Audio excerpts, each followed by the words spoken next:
오가룡의 마지막 것을 중국 경제의 파탄 과정에 대해서 말씀을 드리겠습니다. 당연한 일이겠지만 오가룡은 미중 무역 협상의 영향이 지금보다 커지는 경우를 전제하고 있습니다.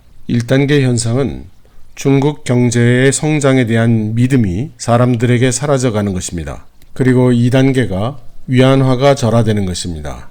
3단계는 제조업이 중국 밖으로 철수를 하고 이로 인해서 대량의 실업 사태가 오는 것입니다. 4단계는 부동산 버블이 터질 위기에 다다르는 것입니다. 5단계는 부동산 버블이 터지며 기타 요인도 폭발해서 중국의 경제 파탄에 다다를 것이고 이 경우 어떤 국가나 기구가 도와줄 수 없을 것이라는 것입니다. 이 네 번째 가설의 전제는 성립하는 것 같습니다. 중국은 지금 미국에 대한 중국 국민들의 감정을 고양시키고 있고 6.25 때 전쟁도 상영을 하는 등 민족주의를 지금 불러일으키고 있습니다. 또 며칠 전 인민일보는 논설을 게재해서 우웨이 옌즈 부위, 무슨 말이냐면 우리가 경고하지 않았다고 하지 마라. 우리는 이미 경고했다. 이런 뜻입니다. 이 말은 중국 정부가 사용하는 가장 강력한 외교상의 표현입니다. 중국 정부는 이 표현을 과거 딱 3차례 사용했었는데 그 3차례가 모두 전쟁 직전에 한 번 사용했습니다. 1962년에 인도하고 전쟁할 때, 67년에 소련하고 분쟁이 있을 때, 그리고 1978년 베트남 전쟁 직전에 이 표현을 사용한 바 있습니다. 그래서 지금 준전시 상태로 들어가는 것이 아닌가 하는 그런 긴장된 분위기가 중국 내에 조성이 되고 있습니다. 1단계, 경제 성장에 대한 믿음이 사라지게 될 것이다.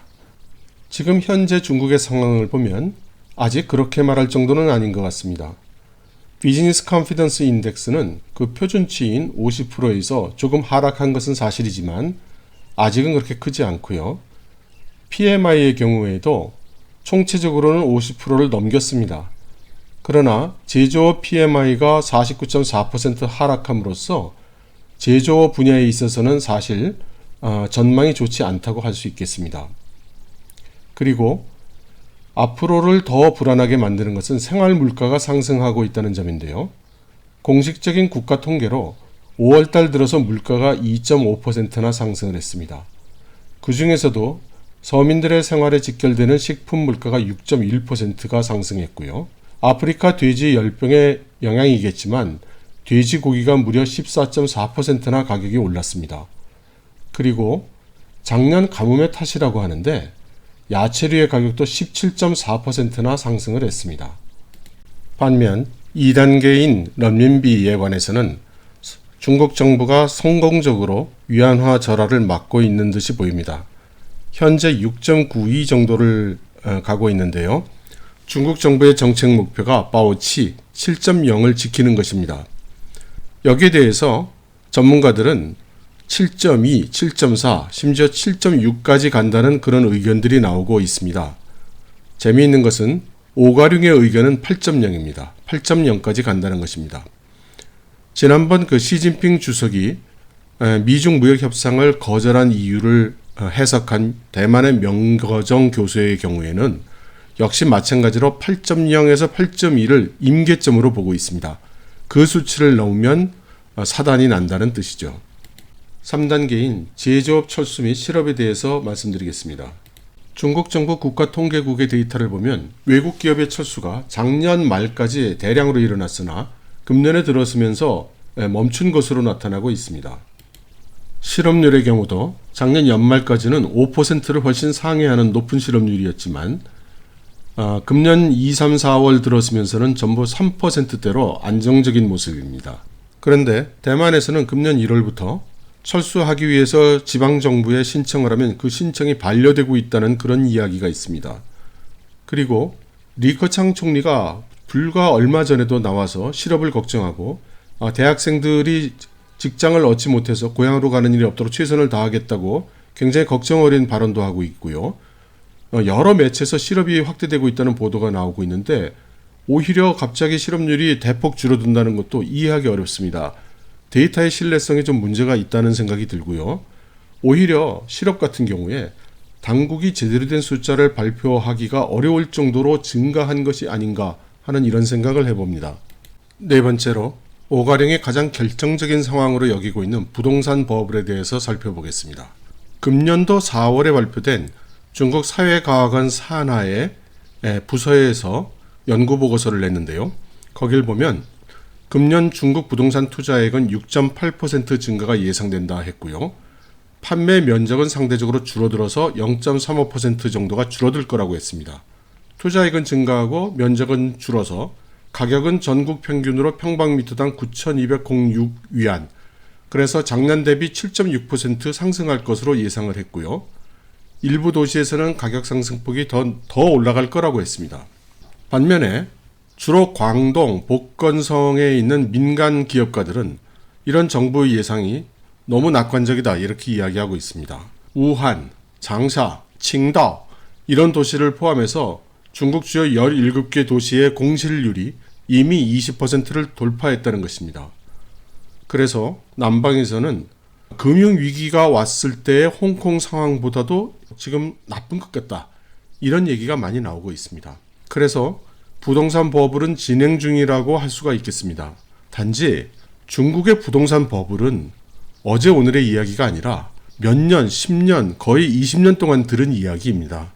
오늘 당장 부동산 버블이 터져도 이상하지 않고 5년이나 10년이 더 가서 터진다 해도 이상하지 않은 지금은 그런 상황입니다. 구체적인 데이터나 그 인디케이터를 포착할 수 없기 때문입니다. 여러분, 전반적으로 봤을 때 오가령의 네 번째 가설은 미래 진행형입니다. 아직 좀 더 시간이 있어야 될 것 같고요. 제가 지켜보다가 주의를 기울일 만한 타이밍이 됐다 싶으면 여러분들께 알려드리도록 하겠습니다. 사실 지금부터는 오가령의 예언이 중요한 게 아니라 미중 무역전쟁이 더욱 격화되면서 우리 한국에 끼칠 영향이 훨씬 더 걱정스러운 때이죠. 얼마 전 도이치방크에서 이러한 미국과 중국의 무역전쟁의 여파가 각 나라에 어떤 영향을 끼칠지에 대한 조사를 했다고 합니다. 그것이 이제 대만의 한 매체에 잠깐 나왔는데요. 그 화면을 캡처해서 보여드립니다. 여기 보면 아시아 4마리 용 가운데 모두 데미지를 입게 돼 있지만 그나마 한국은 마이너스까지는 안 가는 걸로 그렇게 나와 있습니다.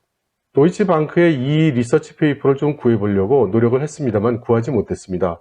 혹시 여러분들 중에 구하실 수 있는 분이 있으면 꼭 좀 한번 보내주시면 좋겠습니다. 대만의 경우는 그 반대되는 예측을 한 그런 리포트들도 있습니다. 다시 말해서 미중 무역 전쟁이 심화되면서 가장 혜택을 볼 수혜 국가로서 1위는 베트남을 모두들 들고 있고요. 2위로 대만을 들고 있는 그런 리포트들이 제법 있습니다. 그 이유는 중국 대륙에 투자됐던 그런 돈과 기술이 대만으로 돌아오고 있다는 것이죠. 그게 사실이기도 합니다. 대만은 우리나라와 달리 돈이 많은 나라입니다. 우리나라는 외국에 진 빚이 4천억 달러 정도가 있고 거꾸로 대만은 외국에 빌려준 돈이 한 4천억 달러 정도가 있습니다. 게다가 대만 사람들이 해외에 가서 장사를 해서 벌어서 해외에 가지고 있는 현금과 주식과 그리고 기업체 이러한 그 자산이 5조 달러 정도 된다고 합니다. 그럼 우리나라 돈으로 하면 5천조가 넘는 규모입니다. 그래서 저는 이런 대만을 우리나라가 전략적으로 잘 활용했으면 좋겠다는 생각이 평소부터 있었습니다. 그런데 굉장히 재미있는 제안을 하는 대만 사람이 있어서 여러분들께 마지막으로 소개를 해드리려고 합니다. 이 사람은 대만 전자시보의 사장 황흠용이라고 합니다. 황 사장은 대만에서 산업정보 분석 및 정책 수립을 하는 일을 오래 해왔고요. 지금은 우리나라의 전자신문에 해당되는 대만 전자시보의 사장을 맡고 있습니다. 한국에서 행정학 석사를 따는 등 한국에 대한 이해도가 높은 인물입니다. 황 사장에 의하면 중국은 연간 국내에서 237억 달러 규모의 반도체를 생산하고 또 해외에서 반도체를 수입해서 모두 2,511억 달러 규모의 반도체를 매년 소비하고 있다고 합니다. 이는 세계 반도체 시장의 58%를 점유한다는군요. 그런데 이 58% 중에 화웨이, 샤오미, 련상 이런 중국의 전자 대기업이 36%를 소비하고 일본, 한국, 대만 기업들이 22%를 사용하고 있다는 것입니다. 황 사장의 제안은 전 세계 반도체 시장의 90% 이상을 점령하고 있는 한국과 비메모리 분야의 70% 정도를 점유하고 있는 대만, 그리고 센서 등 전문 반도체를 장악하고 있는 일본, 이 세 나라가 연합하자는 것입니다. 그렇게 하이테크 체인을 3국이 구성을 해서 미국과 중국이 패권 전쟁을 하면서 글로벌 서플라이 체인이 재편되고 있는 이 상황에 공동 대응하자는 그런 제안인 것입니다. 여러분들은 어떻게 생각하십니까? 황 사장에 의하면 대만은 1, 4분기에 대중국 수출이 엄청나게 줄어들었다고 합니다. 하지만 그것을 미국에 대한 수출 증가로 극복을 했는데 대미 수출이 20% 정도 신장되었다고 합니다. 여기서 또 재미있는 것은 한국에 대한 수출이 18% 정도 증가했다는 것입니다. 황 사장의 분석에 의하면 대기업 위주로 성장을 해온 한국이 중소기업, 중견기업을 제대로 키우지 못해서 커다란 공백이 생겼고 그 공백 때문에 한국의 대기업들이 대만의 중견기업, 중소기업들을 찾고 있다는 것입니다. 중국은 애국심 고취를 하고 있고 애국자라면 화웨이 제품을 사줘야 한다, 이런 노래도 나왔습니다. 그리고 무역전쟁 무섭지 않다, 한번 해보자, 이런 노래도 나왔습니다. 그리고 며칠 전에는 미국의 군사훈련에 대응해서 중국이 바레만에서 해군의 군사훈련이 있었고 여기서 아직 실전 배치되지 않은 것으로 알려져 있던 쥐랑 산하, 거랑 3호라는 잠수함에서 발사하는 대륙간 미사일을 시험 발사했습니다. 여러분들께 리포트를 마치면서 이런 동영상들을 뒤에 붙여놨으니 관심 있는 분들은 보시기 바랍니다. 감사합니다.